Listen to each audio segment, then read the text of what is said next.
How to stop sharing messages from iPhone to other devices. To get started, first of all go ahead and open up the Settings application on your phone.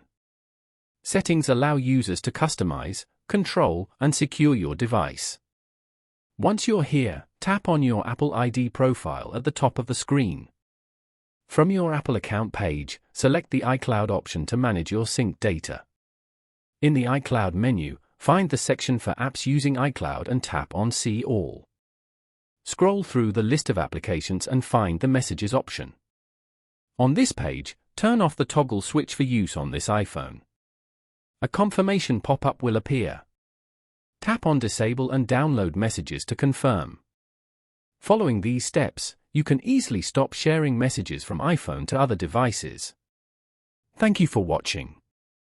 Please leave a like if this tutorial helped you, or leave a comment below if you have any questions related to the video.